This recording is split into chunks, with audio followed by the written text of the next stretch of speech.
राजूपाल की पत्नी ने सीएम से गुहार लगाई है। सीएम योगी से अपनी सुरक्षा को लेकर गुहार लगाई है। राजूपाल की पत्नी विधायक पूजा पाल ने गुहार लगाई है। कौशांबी के चायल से सपा विधायक हैं पूजा पाल। सीएम से लखनऊ मिलने के लिए वो रवाना हुई। पूजा पाल ने सीएम योगी के नाम पत्र भी लिखा। Y+ श्रेणी की सुरक्षा की मांग की गई है। हत्याकांड में पैरवी के लिए सीएम को पत्र लिखा है। पूजा पाल ने अपनी सुरक्षा सुनिश्चित करने की मांग की है।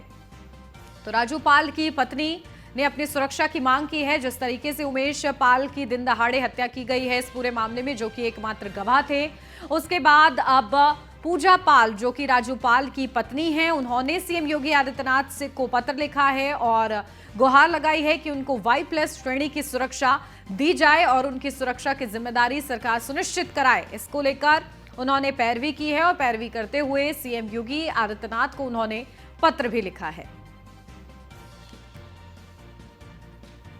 तो बड़ी अपडेट है जहां इस पूरे मामले में राजूपाल की पत्नी ने सीएम से गुहार लगाई है सुरक्षा की। अपडेट लेते हैं, हमारे संवाददाता विवेक पांडे हमारे साथ जुड़ गए हैं। विवेक, क्या कुछ जानकारी? देखिए, अब पत्नी ने उनकी गुहार लगाई है, राजूपाल की पत्नी ने, किस तरीके से सुरक्षा की मांग की गई है, इसको लेकर क्या कुछ अपडेट है? जी उन्नति, जिस तरीके से 2 दिन पहले राजूपाल हत्याकांड के एकमात्र बचे गवाह उमेश पाल की दिन दहाड़े नृशंस तरीके से गोली मारकर हत्या कर दी गई, उसके चलते अब पूजा पाल वादी हैं, क्योंकि सीबीआई लखनऊ की कोर्ट में उनका केस चल रहा है, जिसके चलते अब उनको भी ये डर सता रहा है कि कहीं न कहीं अतीक अहमद उनकी भी हत्या करा सकते हैं। इसलिए उन्होंने सीधे मुख्यमंत्री को एक पत्र लिखा है, जिसमें Y श्रेणी सुरक्षा की मांग की गई है कि हमको भी Y श्रेणी की सुरक्षा दी जाए।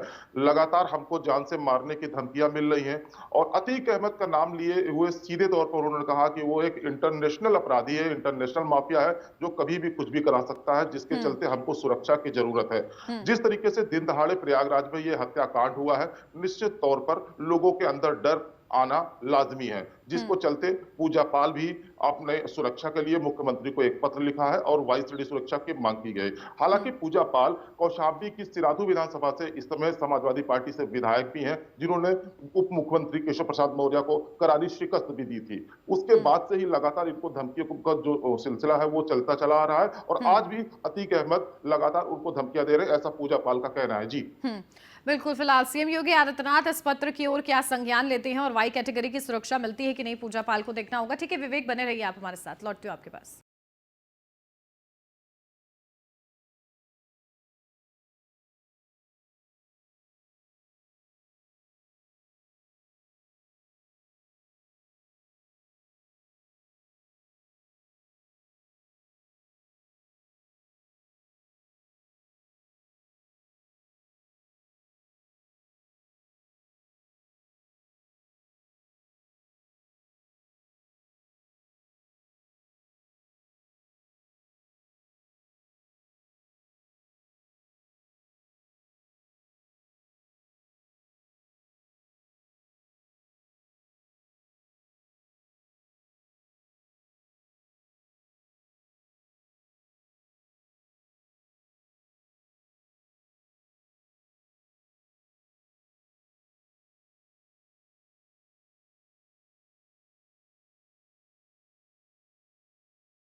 क्या कुछ जानकारी? देखिए किस तरीके से पुलिस जो है अलर्ट है, क्योंकि 3 बदमाशों की पहचान हुई है, सीसीटीवी फुटेज हाथ लग चुका है। किस तरीके से सुरक्षा जो है कड़ी की जा रही है, साथ ही साथ चेकिंग अभियान चल रहा है? जी बिल्कुल, अगर चेकिंग संगम नगरी प्रयागराज में अगर चेकिंग अभियान की बात करें तो इस हत्याकांड के बाद पुलिस कहीं न कहीं एकदम अलर्ट मोड में है। लगातार अपराधियों की धरपकड़ के लिए पुलिस रात रात भर गश्त होती है। कल अतीक अहमद का जो पुश्तैनी घर है चकिया इलाके में पुलिस और एसटीएफ की टीम लगातार घर घर जाकर छापेमारी की है। रात में उन अपराधियों को खोजने का प्रयास किया गया है जो इस हत्याकांड में इन्वॉल्व थे। जो जगह जिले की सीमाएं हैं उस पर पुलिस तैनात है। एयरपोर्ट पर सादी वर्दी में पुलिस तैनात कर दी गई है कि कहीं ये अपराधी अपनी वेशभूषा बदलकर किसी फ्लाइट से कहीं दूसरी जगह न चले जाए। तो हर पहलू पर पुलिस लगातार अपनी निगाह बना रही है, क्योंकि हाई प्रोफाइल मर्डर मिस्ट्री है, जिसमें सूबे के मुखिया योगी आदित्यनाथ ने कड़े शब्दों में यह बात कह दी है कि जो अपराधी हैं उनको मिट्टी में मिला दिया जाएगा, उनको बख्शा नहीं जाएगा, जिसके चलते पुलिस व्यवस्था एकदम चुस्त दुरुस्त है। पुलिस लगातार निगाह बनाए रखी हुई है। अपराधियों को खोजने के लिए लगभग 12 से 15 टीमें बनाई गई हैं जो जगह जगह दबिश दे रही है, अपराधियों को पकड़ने की प्रयास कर रही हैं। और पुलिस का भी स्पष्ट रूप से कहना है कि वो अपराधी जल्द से जल्द सलाखों के पीछे होंगे। जी बिल्कुल, देखिए पुलिस के हाथ कब तक इन आरोपियों तक पहुंचते हैं ये देखना होगा। बहुत शुक्रिया विवेक आपका तमाम जानकारी का। यहाँ रुक रहे एक छोटे से ब्रेक के लिए, जल्द हाजिर होते हैं, आप बने रहिए न्यूज़ 1 इंडिया के साथ।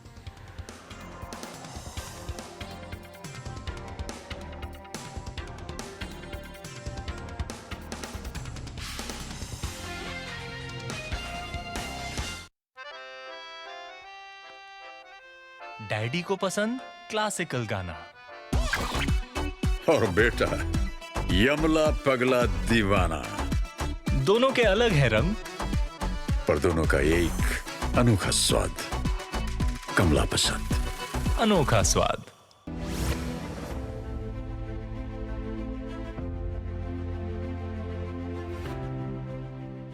मुख्यमंत्री पुष्कर सिंह धामी के प्रयास से उत्तराखंड में महिलाओं को सरकारी नौकरी में 30% क्षैतिज आरक्षण का कानूनी अधिकार मिल गया है। आरक्षण का लाभ उन सभी महिलाओं को मिलेगा जिनका उत्तराखंड राज्य का डोमिसाइल है, बेशक वे राज्य से बाहर किसी भी स्थान पर निवास कर रही हो। आपको बता दें कि विधानसभा के शीतकालीन सत्र में 30 नवंबर 2022 को पुष्कर सिंह धामी सरकार ने प्रदेश की महिलाओं को सरकारी सेवाओं में 30% आरक्षण देने के संबंध में विधेयक पारित किया था, जो राजभवन से भी स्वीकृति मिलने के बाद कानून बन गया है। वहीं सरकारी नौकरियों में 30% क्षैतिज आरक्षण का कानूनी अधिकार मिलने पर महिलाओं ने मुख्यमंत्री पुष्कर सिंह धामी का आभार जताया है।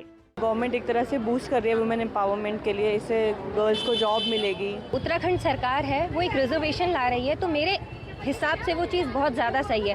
एज अ लॉ स्टूडेंट हमारे जो संविधान है उसमें कहीं ना कहीं लड़कियों के लिए रिजर्वेशंस रखी गई हैं, और कहीं ना कहीं ये रिजर्वेशन इसलिए रखी गई थी ताकि जो हम लड़कियां हैं वो आगे बढ़ सके। बहुत अच्छा इनिशिएटिव है गवर्नमेंट की तरफ से। मुझे ऐसा लगता है जैसे पहले के टाइम पे औरतों को दबाया जाता था, अब वो टाइम नहीं रहा है। औरतें और मतलब लोगों को सारों को इक्वल समझा जा रहा है, तो अच्छा है अगर 30% रिजर्वेशन दे रहे हैं। मैं तो यही कहना चाहती हूँ कि जो 30% आरक्षण रिजर्वेशन जो महिलाओं को देने जा रही है सरकार, ये मुझे लगता है कि सरकार ने बहुत अच्छा कदम उठाया है। वुमेन एम्पावरमेंट की बात करते हैं हर एस्पेक्ट में, तो ये एक बहुत अच्छा इनिशिएटिव है गवर्नमेंट के थ्रू, ताकि लड़कियां भी आगे बढ़ने की सोचें। ये मतलब काफ़ी बेनिफिशियल होगा वुमेन के लिए, क्योंकि वैसे ही उत्तराखंड में कई मतलब लड़कियां रूरल जगह से बिलोंग करती है जिनको मतलब इतना नहीं मिल पाता, लेकिन जो वुमेन है वो अभी भी काफ़ी पीछे है, तो उनके लिए काफ़ी अच्छा रहेगा और ये बहुत अच्छी स्कीम है। सीएम पुष्कर सिंह धामी ने भी महिलाओं को सरकारी नौकरियों में 30% क्षैतिज आरक्षण मिलने पर बधाई दी है। मुख्यमंत्री ने कहा कि उत्तराखंड गठन से लेकर वर्तमान तक महिलाओं की भूमिका अग्रणी रही है। अन्य जगहों के मुकाबले प्रदेश की महिलाओं का जीवन काफी कठिन है। ऐसे में 30% आरक्षण उन महिलाओं का हक है। हमने तय किया कि अपनी मातृशक्ति के हित में माताओं बहनों को आगे लाने के लिए, अपनी बेटियों को आगे लाने के लिए हम इस पर विधेयक लाएंगे। हम विधेयक लेकर आए और अभी 30% का आरक्षण सुनिश्चित हो गया है। महामहिम गवर्नर साहब ने भी उसमें अपनी स्वीकृति प्रदान की है। जाहिर है महिलाओं को 30% आरक्षण मिलने से सूबे में रहने वाली महिलाओं को उनका हक तो मिलेगा ही, साथ ही महिलाओं को आत्मनिर्भर बनने का मौका मिलेगा। महिलाएं सरकार के इस फैसले से बेहद खुश हैं।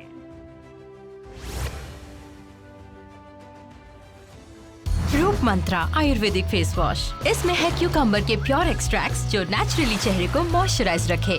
ये कोई कॉस्मेटिक नहीं, आयुर्वेदिक औषधि है।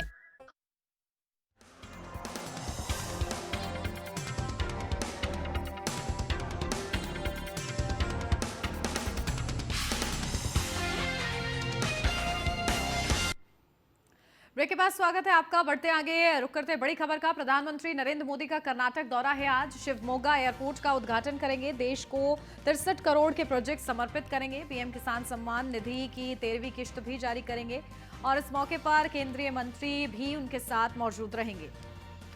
तो ये बड़ी अपडेट, जहां देश को 6300 करोड़ के प्रोजेक्ट समर्पित करेंगे दोपहर 3 बजे कर्नाटक के बेलगावी में कार्यक्रम होगा। साथ ही पीएम किसान सम्मान निधि की 13वीं किश्त भी जारी करेंगे। तो प्रधानमंत्री नरेंद्र मोदी का कर्नाटक दौरा है और इस मौके पर केंद्रीय कृषि मंत्री नरेंद्र सिंह तोमर भी उनके साथ मौजूद रहेंगे। बड़ी सौगात भी प्रधानमंत्री नरेंद्र मोदी देंगे और इसी के साथ प्रधानमंत्री नरेंद्र मोदी का ये दौरा खास है, जहां शिवमोगा एयरपोर्ट का उद्घाटन करेंगे प्रधानमंत्री। साथ ही साथ देश को 6300 करोड़ के प्रोजेक्ट्स समर्पित करेंगे। तो दोपहर 3 बजे कर्नाटक के बेलगावी में ये कार्यक्रम होगा, जहां दोपहर 3 बजे का ये कार्यक्रम बताया जा रहा है।